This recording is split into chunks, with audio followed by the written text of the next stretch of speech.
It is 9 o'clock on the East Coast, and you are looking at live images of Watertown, Massachusetts, where residents have flooded into the streets to applaud, to say thank you to law enforcement, to the massive law enforcement presence in Watertown, Massachusetts. The end of a 28-hour lockdown, essentially, in the city of Massachusetts. Nobody knew for sure that it was going to end this way, but they got him. The Boston police say that they have taken their suspect into custody alive. They are bringing up an ambulance to transport him. They say he is believed to have suffered a gunshot wound and has lost blood. It is unclear how weakened he was. This follows, obviously, the shootout last night, not far from this site in Watertown, and just a few blocks over in the same neighborhood out in Greater Boston, where this suspect's older brother was killed in a firefight with police, but the younger suspect has been taken into custody alive. Just a remarkable ending, including these live shots right now. A remarkable ending, including the reaction of the people of Greater Boston and Watertown specifically. A remarkable ending to what has been a almost unbelievably tense week-long ordeal in Boston and a day-long ordeal involving the lockdown, the almost complete lockdown of one of the largest cities in the United States. Joining us live on the ground in Watertown, Massachusetts is NBC's Erica Hill. Erica, what can you tell us about where you are and what kind of reaction you're seeing? Rachel, you may be able to hear behind me some cheering, and I think that's because there are probably some police vehicles behind me coming through. Every time a vehicle comes through, people start to applaud, and there are more and more people coming out into the streets. As you noted, we were in this neighborhood all day. It was eerily quiet. The only thing you saw was increased police presence. You hear the helicopter overhead now, and media, because everybody else was obeying those orders to stay inside. When it was lifted a little after 6 o'clock, people slowly started to trickle out, but then, as we know, there was another order to stay inside for those folks who were on Franklin Street. Well, that is where the suspect was apprehended. An officer leaned over to me at one point and said, "Hey, he's in custody." They had him. So again, every time they come through, the very first police car that I saw come through, the officer who was driving had a huge grin on his face. As you just mentioned, the suspect was, of course, captured alive. We believe there was a gunshot wound. It's not clear what kind of condition he is in. There was an ambulance that went by. It did not appear that he was in it, but obviously everybody is on the lookout for that to see where he will be taken, find out what kind of condition he's in, because ultimately there are a number of questions that people want answered, and he is the one person who can give us those answers. Erica, from your vantage point there in Watertown, watching this unfold today, it was less than an hour after Governor Deval Patrick lifted the shelter-in-place order for all of Boston. Less than an hour later, when we heard that large volley of gunfire in Watertown, and police who were still there in force just flooding that zone, starting what appears to have been the process that ended with the cheers you see in the streets tonight. Can you describe for us what you know about the law enforcement action that ultimately got him? Well, it was remarkable, as you point out, just in terms of the timeline of things. I mean, we first started hearing things on the scanner about a house at 67 Franklin Street a little bit before 7 o'clock. This wrapped up in about 2 hours. As you point out, though, it was right after that press conference wrapped, and I should point out, we are expecting another one shortly from the state police, so we'll let you know when that happens. But right after that wrap, sort of over my right shoulder, we had seen a few SWAT vehicles there, and then all of a sudden, they peeled out of here. And once they started to move, a number of vehicles were coming through. Officers were moving so much more quickly than they had earlier in the day. There was truly a purpose to their movement. They were not making eye contact. They had no comment for anybody's questions, but they were bringing in so many more officers. At least one busload came in, at least I would say 24 officers, not to mention all of the cars that came through. And you could tell they meant business. They were clearly onto something, and they wanted to get there as quickly as they could. Erica, in terms of the emotion that we're seeing right now in the streets, can you give us a sense of what it was like for residents in Watertown today? Even once the governor lifted the shelter-in-place order for all of Greater Boston, the police did explain at that same press conference that doesn't necessarily apply to you in Watertown. There will still be extreme measures being taken in terms of the blanket presence of law enforcement in Watertown. How did people cope today with not being able to leave their homes, knowing that the suspect was, in fact, among them? Yeah, I'm going to let those cars go by. One of the things that was interesting interesting is, you know, they were going house to house searching, Rachel, and they told us in that press conference they searched 20 blocks, 20 streets. We noticed when they came to the street right next to us, again, they didn't come making a huge presence. They were in full gear. They had their guns out. They had canine teams, but they went calmly to each house. But there's a balcony that we could see, and we saw two people come out on the balcony, and it appeared that the officer said to them, "We need you to get back inside." There were 3 officers who were stationed on that street throughout the rest of the afternoon. Every now and then you would see them talking to somebody on their front stoop, but they didn't linger long. They went back inside. And even after that shelter-in-place order was lifted, as you mentioned, we heard that there would still be an increased police presence here in Watertown. It was expected to last for 2 to 3 days. Even still, though, the police chief here saying, look, I know there's a lot of events tomorrow on Saturday. We are going to have them, but just with an increased police presence. So you can imagine the relief many people are feeling tonight. Not only that they can once again come outside and be in the streets, as you can hear them here all around us, but also that tomorrow they can go to those events that they have planned, perhaps without that added police presence that they were expecting. Erica Hill on the ground in Watertown for us. Erica, thank you. I'm sure we will be back with you as the residents of Watertown flood out of their homes into the streets to cheer on law enforcement, to congratulate them, as Boston police say emphatically, "We got him." Joining us now from Washington is NBC News Justice correspondent Pete Williams. Pete, can you bring us up to date on how they got him and what happens now that they do have him? Well, it all started with the woman whose house that is, who has the boat in the backyard. She alerted police that she saw blood on the tarp of her boat. She called the police. They sent a helicopter overhead.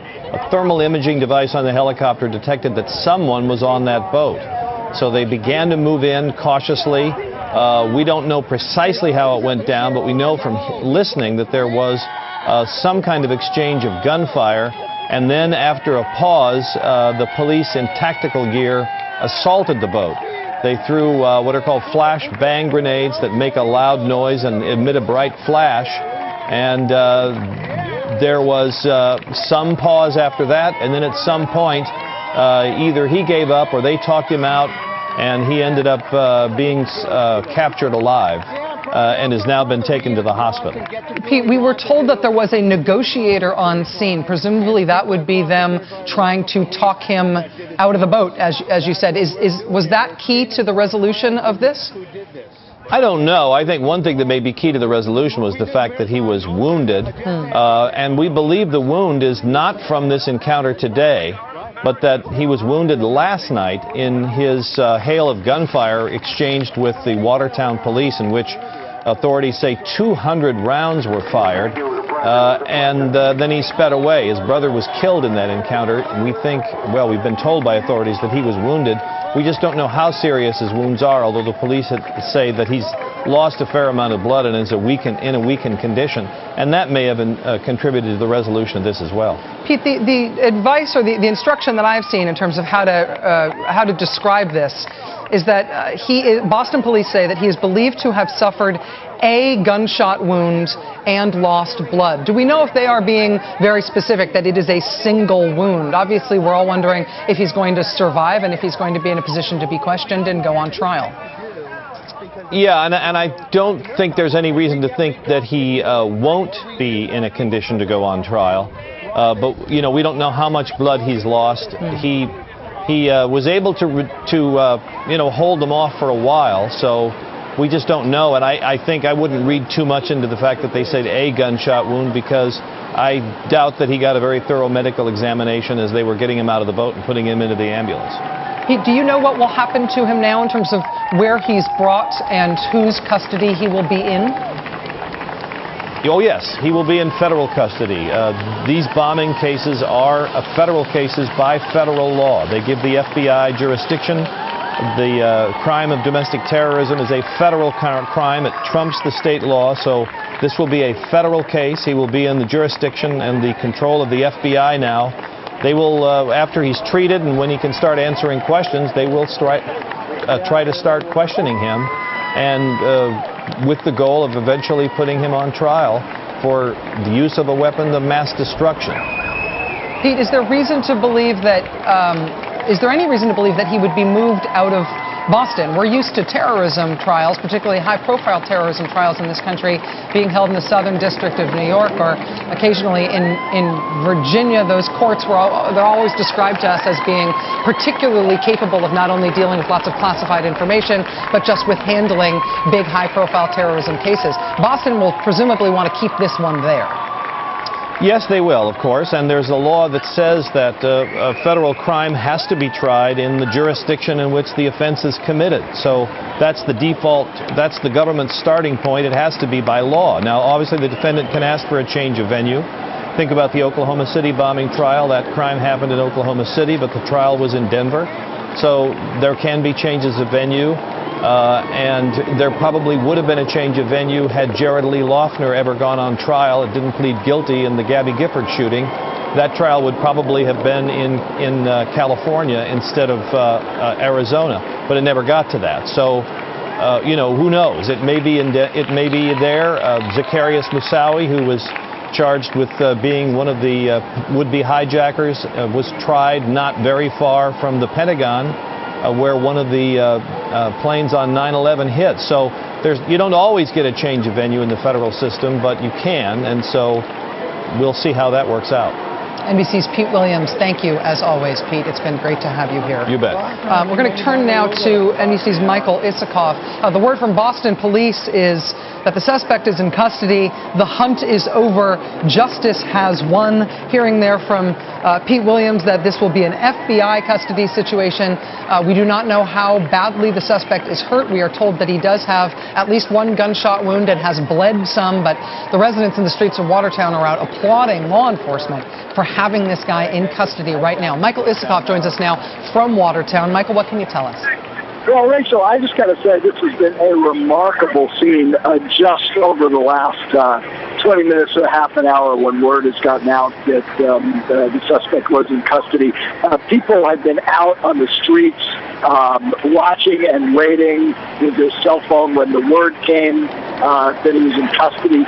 Cheers burst out from the crowd, and as police have exited here, police vehicles coming through, there's been a cheer for each vehicle, high fives to the police, high fives and cheers for the fire department, for the first responders. You can hear the cheers still going on. I saw policemen congratulating each other, waving to the crowd. I think they were very much warmed by the kind of reception that they were getting. It's a real sense of community here on the streets of Watertown right now. Michael, in terms of understanding the relief here, obviously the country is feeling relief because of not only this guy not being at large, but this being the first step toward justice, having him in custody so he can face justice for what authorities say that he has done. But in Watertown specifically, the catharsis is somewhat different because of the relief that must be felt just from being able to get out. Can you talk to us at all about how heavy the law enforcement presence was, what it was like there? Well, look, I mean, this was a community literally under siege from one guy, which is almost surreal on its face. Just how much terror and fear could be provoked in the community by two and then just one individual.